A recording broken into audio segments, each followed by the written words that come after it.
Señor Ervin Hoyos, la señora Clara Rojas ha tocado un tema muy interesante y es el hecho de que las víctimas estén en La Habana, pero las FARC, que es parte negociadora en este proceso de paz, se autodeclara una víctima de este proceso. Ellos dicen que no son victimarios. Entonces, ¿estamos hablando de dos tipos de víctimas?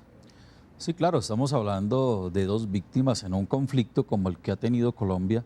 Ha habido víctimas que las ha causado el Estado y ha habido víctimas que son las víctimas de las FARC. Yo creo que la presencia de las víctimas de las FARC en Cuba va a ser el polo a tierra de la negociación, va a ser el polo a tierra de estos diálogos de paz. Ahí es donde vamos a medir realmente las intenciones de las FARC, si son reales o esto ha hecho parte nada más de una campaña de 2 años.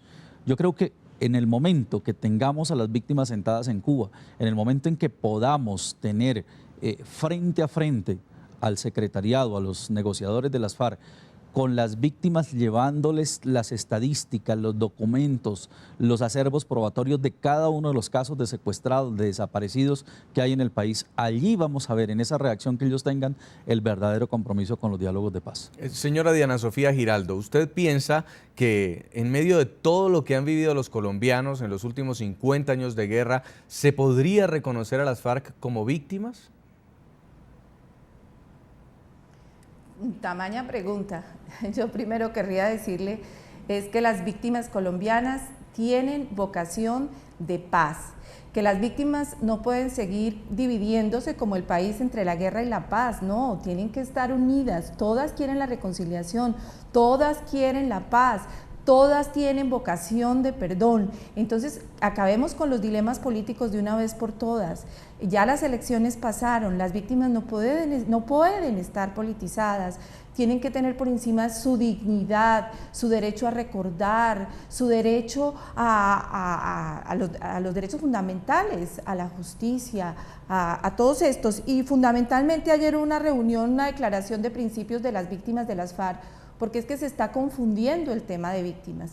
Que vuelva la vocería al general Mendieta, bienvenida a la vocería de Clara, bienvenida a la vocería de Ángela, bienvenida a la vocería de Sigifredo López, bienvenida a la vocería de los soldados, policías y todos los que están adheriendo a esta declaración. Y es que las víctimas quieren representarse a sí mismas y no ser manipuladas por actores políticos que distorsionan el mensaje y las invisibilizan.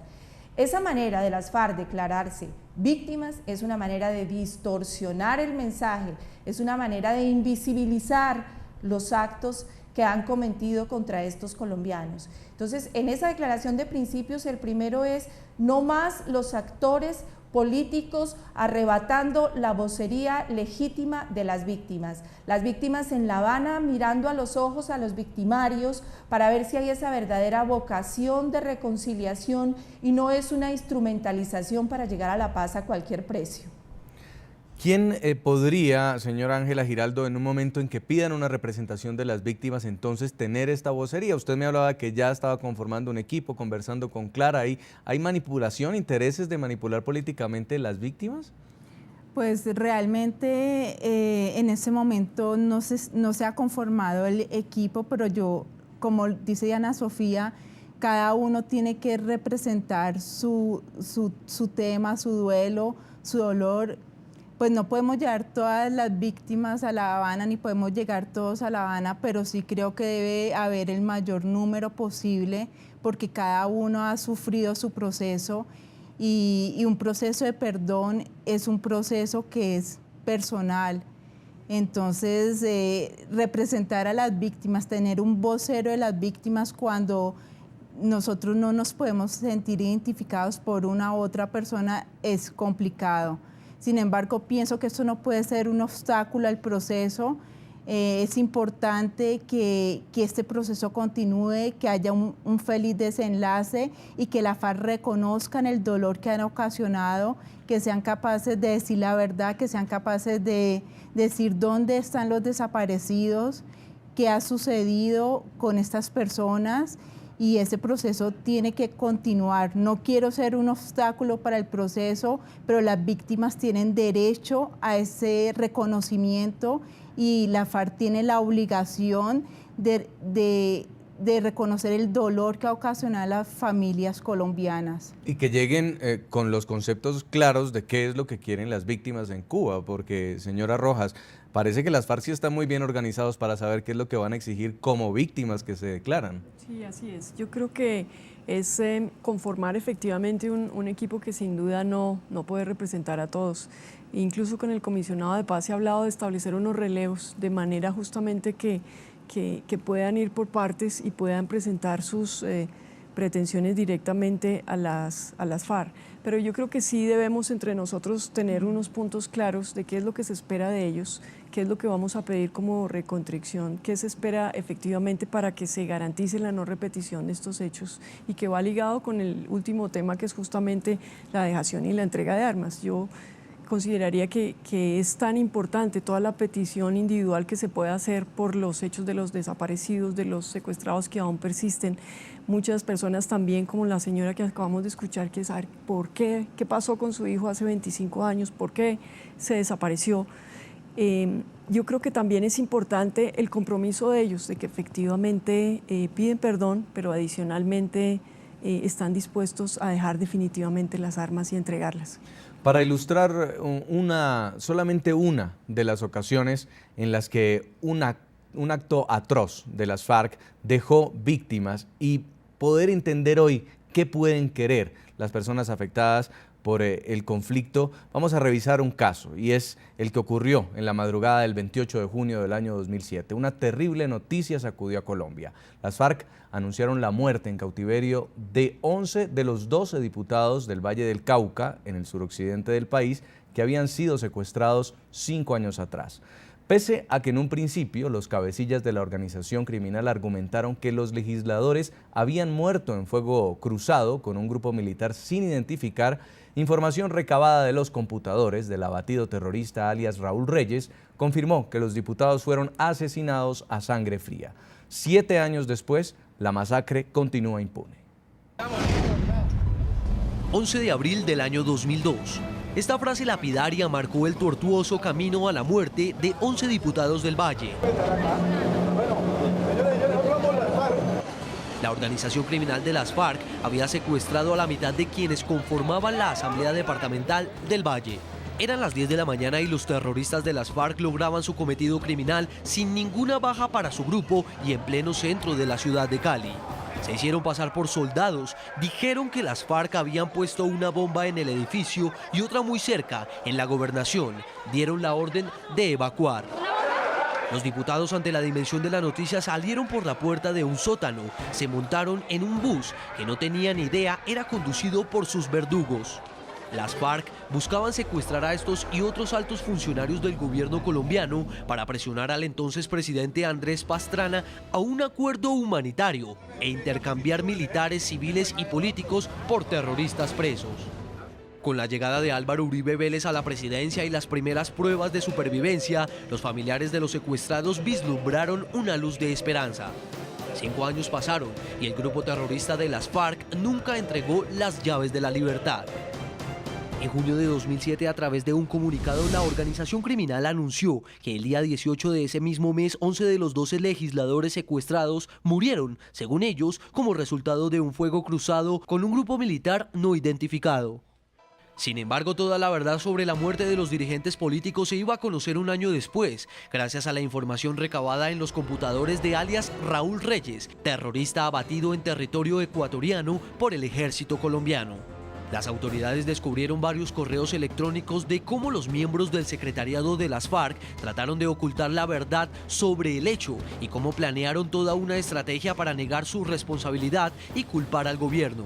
En un mensaje enviado por alias Alfonso Cano, al fallecido y jefe máximo de las FARC, Manuel Marulanda, dice: por una grave confusión con otra unidad de las FARC que los confundió con helenos y los atacó, la Guardia ejecutó a los 11 de los 12 secuestrados porque pensaban que el ejército los atacaba. Grave equivocación que nos creará muchos problemas si hay ejército cerca en el lugar donde ocurrieron los hechos y podemos arrastrarlos para ese lugar, le podemos echar la culpa de lo ocurrido al enemigo.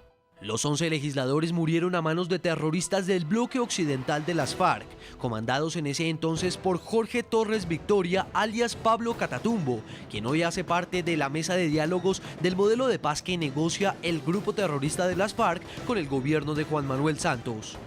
El único sobreviviente a esa pesadilla fue Sigifredo López, quien 2 años después, el 5 de febrero de 2009, recuperó su libertad. Señor Ervin Hoyos, como periodista colombiano, investigador en este conflicto, ¿cuál es la tesis que más se acerca? ¿A quién ordenó primero secuestrar y después asesinar a estos 12 diputados colombianos?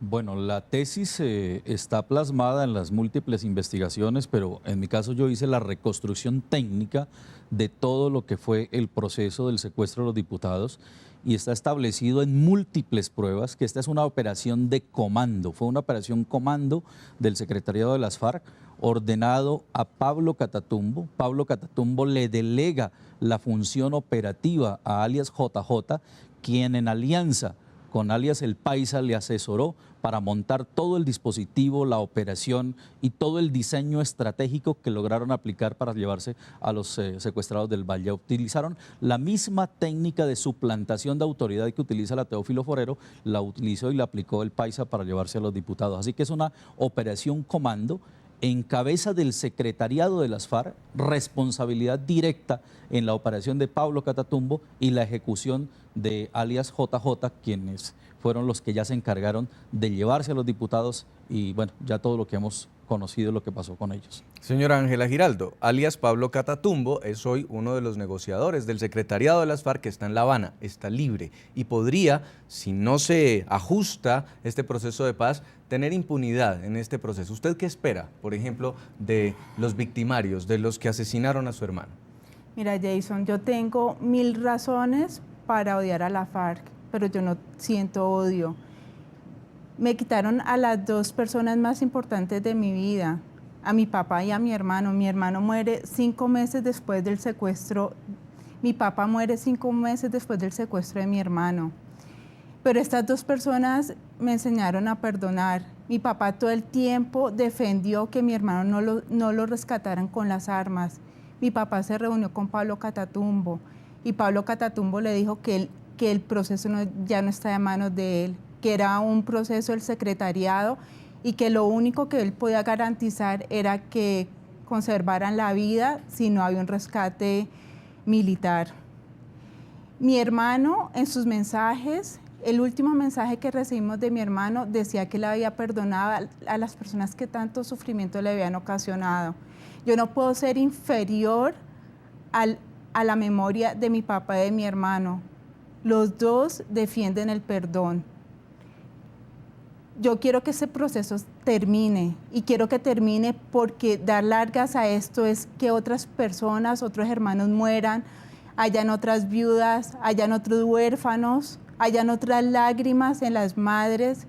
¿Para qué seguir continuando con el conflicto? Yo prefiero que haya un proceso de paz. ¿Cómo se sentiría usted reparada, por ejemplo, con la verdad? ¿Sí le gustaría saber qué pasó ese día? ¿Que le contaran por qué secuestraron a su hermano?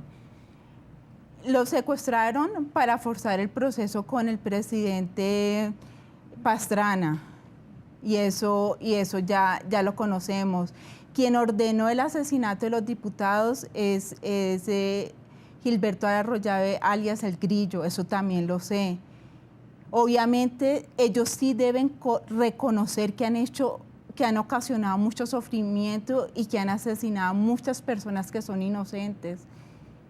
Mi papá y mi hermano eran personas de un corazón totalmente noble y no lo digo yo que soy su familiar, lo dicen muchas otras personas.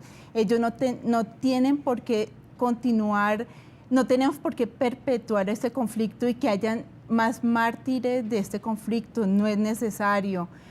No sé en qué va a terminar el proceso, no sé si Pablo Catatumbo va a quedar exonerado de todos sus delitos, pero en su conciencia está todo el dolor que le ha ocasionado a los hogares y a millones de familias colombianas.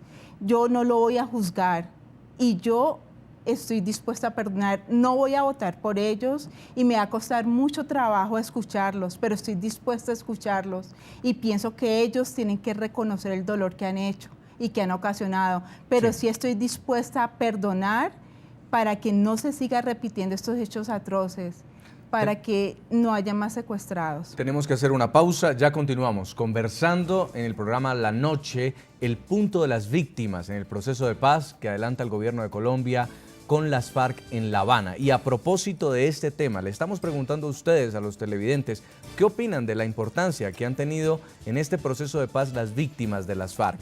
Los invitamos a que nos sigan respondiendo a las cuentas de Twitter del equipo periodístico del programa La Noche. Y vamos a leer algunos mensajes que nos llegan ya de televidentes. Tata Osorio escribe: no han tenido ningún papel, las FARC aún no las reconocen y el panorama es desalentador para ellas. También escribe Edwin Tamayo, dice: las FARC no reconocen víctimas en el acuerdo, ellos dicen que Estado es responsable por acción u omisión. Y también escribe Diego Espinosa, dice: por el bien de las familias, ojalá se conozca el paradero de tanto desaparecido. Vamos a la pausa, en segundos regresamos en La Noche.